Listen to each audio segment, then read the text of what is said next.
Wow, এই দুইজনকে কি আপনারা চিনতে পারছেন? হ্যাঁ বন্ধুরা, এই দুইজনই হচ্ছে আঁখি এবং আকাশ। আঁখি এবং আকাশ কিন্তু আজকে নতুন একটা লুক নিয়েছে। এই লুকে কিন্তু দুজনকে অসম্ভব সুন্দর লাগছে। তারা কিন্তু দ্য শাইনিং স্টার থেকেই এই লুকটা নিয়েছে। অনেক আপুরাই আছেন যে সামনে বিয়ে করতে যাচ্ছেন, তারা কিন্তু এই রকম সুন্দর লুক নিতে পারেন।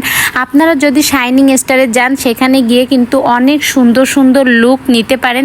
এই পর্যন্ত আঁখি শাইনিং স্টার থেকে যে কয়েকটা লুক নিয়েছে না কেন, সবগুলোই কিন্তু অসম্ভব সুন্দরই ছিল।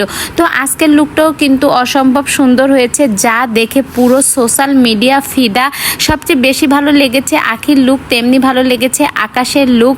আর রিসেন্টলি কিন্তু আঁখি লাইভে জানিয়ে দিয়েছে আঁখি আকাশের বিয়ে হতে চলেছে, এই বিষয়টা ক্লিয়ার করবে।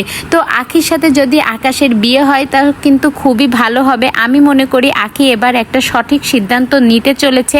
আকাশ কিন্তু ছেলেটা খুবই ভালো।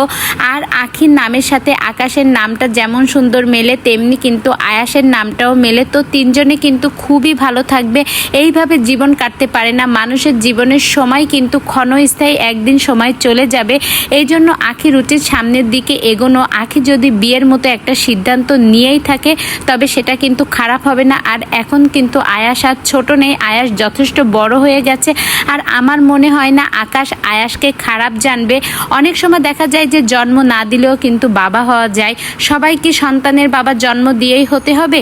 তো যাই হোক, তিনজনেই অনেক ভালো থাকবে। আমরাও দোয়া করি যে আকাশ আঁখিকে বিয়ে করুক, আয়াসকে মেনে নিয়ে তিনজনেই কিন্তু অনেক সুন্দর ভালো থাকতে পারবে। আঁখি কিন্তু আসলে খুবই একটা পরিশ্রমী মেয়ে। পরিশ্রম যে করতে পারে তার কিন্তু কখনোই কোনো কিছুর অসুবিধা হয় না। তো বন্ধুরা, আপনাদের কাছে ভিডিওটি কেমন লেগেছে? ভালো লেগে থাকলে অবশ্যই একটা লাইক করে আমার সঙ্গেই থাকবেন। ধন্যবাদ।